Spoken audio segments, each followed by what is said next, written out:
building perfect mock drafts here in the Sportsocracy. We appreciate you tuning in with us here. And the Green Bay Packers, 2 first-round draft picks, but that could become just 1, at least in this exercise. If you saw our New York Jets video as Jeremy, orchestrated the trade here between the Packers and the Jets for the Packers to move up to number 10. And they got to give up a bit to do that. 22 and 28 go to the New York Jets. You get 38 back and you give up 53. Mm-hmm. And so you give up 3 picks to get 2. Be really honest with yourself. Look at how many picks the Packers have. You don't have that many spots on your roster. And I feel the same way about Green Bay that I feel about Kansas City. You're going to make a movement. It's just a question of what that movement is.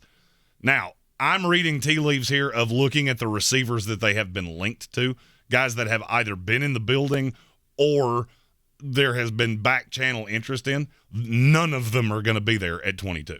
Jameson Williams is not going to be there at 22. Garrett Wilson's not going to be there at 22. Chris Olave most likely is not there at 22. He was not in this exercise. So to me, that means you're going to have to trade up. I feel like the Jets are in that same situation that the Pittsburgh Steelers were in. I want 3 players, and I got 2 picks. So I need an extra pick.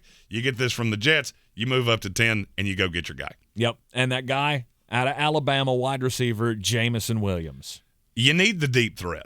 I mean, look, the NFC sucks. You've got the best quarterback in this conference, and it's not really all that close outside of Tom Brady. That's the only one that's in the ballpark, and he's 907 years old. So you look at the addition of Sammy Watkins. You've got 2 slot guys in Cobb and Lazard. What are you missing? You're missing that over-the-top, open everything up, make Aaron more comfortable guy. And that's what Jameson Williams is. The injury seems to be progressing nicely. Tore his ACL. Everything I've heard is he should be ready for the start of the season. He's an immediate outside receiver, one of the better deep threats that's come into the league in the last 2 or 3 years. The knock is, why did he not differentiate himself at Ohio State? Well, because 2 of the guys that he was playing with are top 20 picks in this draft as well. It just is what it is. I like Jameson Williams a lot. I feel like he fits better with Aaron Rodgers than he fits with practically any quarterback in the league, and that would be enough for Green Bay to make the movement, take their 2 early picks. You still pick at 10 and 38. So those 2 picks are very similar, and you get the high-end upside guy that you would not get at 22. That 38th pick originally belonged to the Carolina Panthers, sent to the Jets, and now in this mock trade sent to the Green Bay Packers. And with it, they'll go with an offensive lineman, Bernhard Raimann, the tackle out of Central Michigan. This is one of those moves that I can't – once I saw it, I couldn't unsee it. And this is one of the ways that the trade was facilitated, because I look at Elgton Jenkins and go, you can play damn near any spot on this line. I do not really want you playing right tackle. Not that I don't think you can do it. It's just there are more guys that I feel like I can slide in here and do wonderful things with in this draft at right tackle than there are on the interior of the line. You know, you got Myers at center that you took highly last year before, and Bernhard Raimann is raw. I'm not going to sit here and tell you he's not. He was a tight end 2 years ago. But he's got great feet, gigantic human being. Kind of reminds me of Brian Bulaga, only better feet. And Bulaga was a good player for Green Bay for a long time. He just couldn't stay healthy. Mm-hmm. As of now, no health issues with Bernhard Raimann. This would round off the line to me. And now you look at this and just go, okay, well, now I got a weapon. Now I got a line. Defense has remained largely intact. Yeah, I'm the best team in the NFC. At 59 overall, second round here still, George Pickens, the wide receiver out of Georgia. I like this because you've got to load up targets for Aaron Rodgers. Well, I just fully believe this is a long-term play. Because if you're counting on Sammy Watkins, the Buffalo Bills, L.A. Rams, and Baltimore Ravens are on lines 1, 2, and 3 to tell you why you shouldn't do that. Look, when he's healthy, he's fine. He's just never healthy. So you're going to have 2 outside receivers. George Pickens is very pro-ready. He's a great yin to the yang with Jameson Williams because he does everything that Williams doesn't. Williams is a smaller, deep threat that can just really kill you deep. George Pickens, big-bodied. He's faster than people think. He ran faster than he plays, and that's why he has kind of surged up through the process. Strikes me as the kind of guy that would become really comfortable with Aaron, red zone target, good hands, big-bodied, kind of receiver that Green Bay needs. That gives you both of your outside receivers and mitigates the loss of Devontae Adams. In the third round at 92nd overall, it's hard to hate this guy as far as the tape goes, but there are off-the-field questions with him, attitude questions, with Sam Williams, the edge rusher from Ole Miss. If there was no off-the-field issues, I'd have him as a back end of the first round, beginning of the second round kind of guy. But there are. And there are a lot of personality red flags, which is why, to me, where he goes in a perfect mock draft, he's going to have to go into a team with a good culture. Green Bay Packers, Pittsburgh Steelers, Baltimore Ravens. What I don't want is I don't want to see him end up with, the Jacksonville Jaguars or the Houston Texans. Bad culture is going to be that's going to be bad news bears with Sam Williams.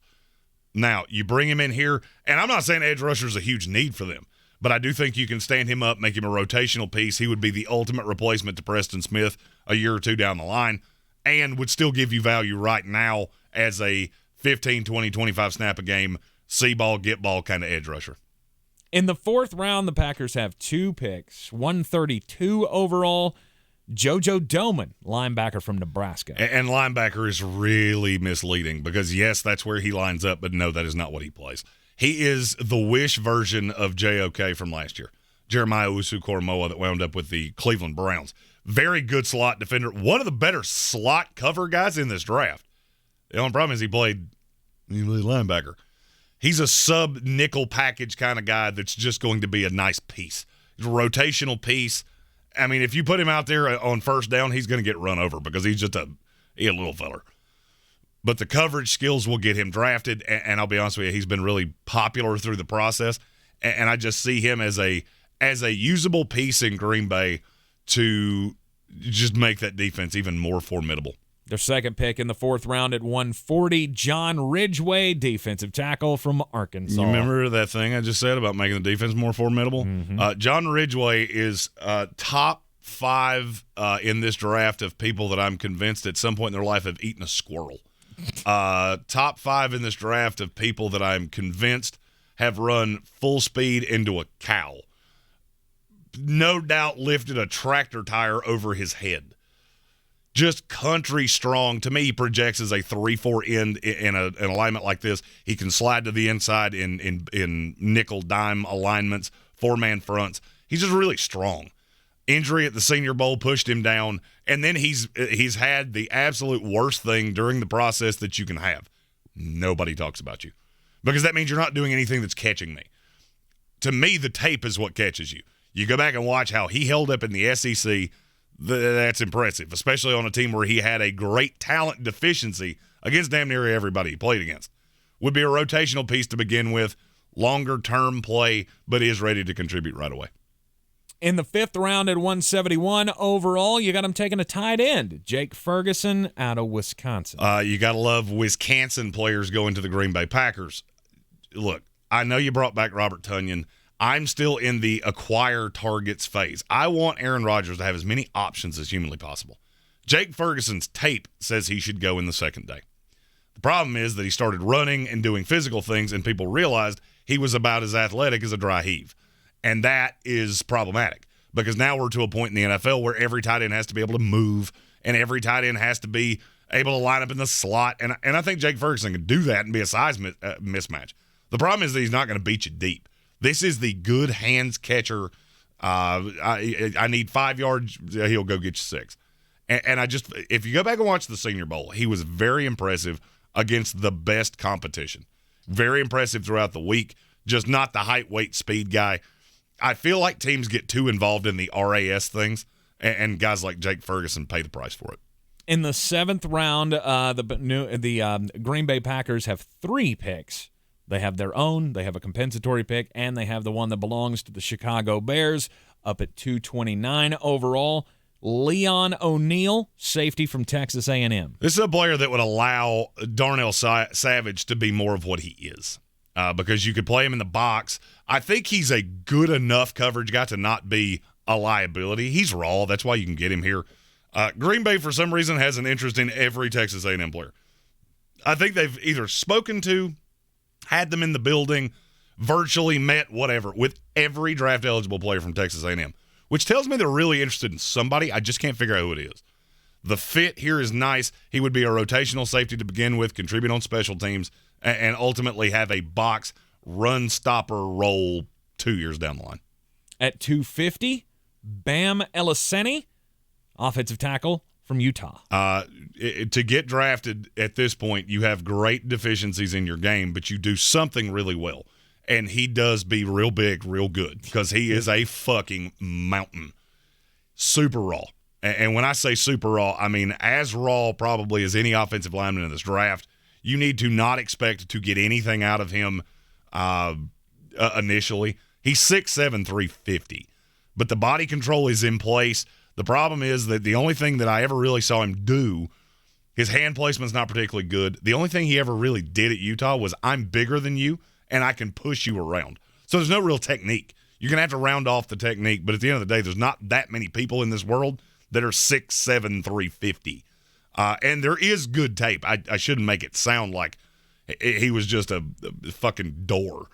No, there's merit to it. It's just you're going to have to give him some kind of moves, teach him to convert speed into power, and really work on his hands. The compensatory pick at 259, last pick of the draft for the Packers, Scott Nelson, another safety from Wisconsin. And I'm not 100% sure that he would be more of a deep safety. He's become much more popular in the last, I'll say 2 weeks, because I don't really see him as a linebacker, or I don't see him as a safety. I see him as a linebacker in a safety's body, because he's really thin, but he's tall, very fast, very rangy. He just doesn't do anything overly well. I mean, this would be special teams ace. This is what you look for in a guy that you go, hey, worst case scenario, you're going to be the 46th guy on the roster, and you're going to kill punt returners, because he is fast, tall. He's just a little lean. To me, he's going to have to do one of those Isaiah Simmons conversions where, yes, I can drop you deep, but I can also play you at linebacker. I think he could hold up in the run if he put on some bulk. It's going to take time, but there's too much heat around him for him to go undrafted, and Green Bay's one of the teams that's the hottest on him. So our draft nerd here, Mr. Jeremy Greene at ESPN, draft nerd says the best path for the Packers would be using the 2 later picks in the first round that you have to move up to 10, get that home run wide receiver that you know can contribute right away. There's just a clear delineation to me. Once you get past Jameson Williams, Drake London, and Garrett Wilson, there's a drop-off.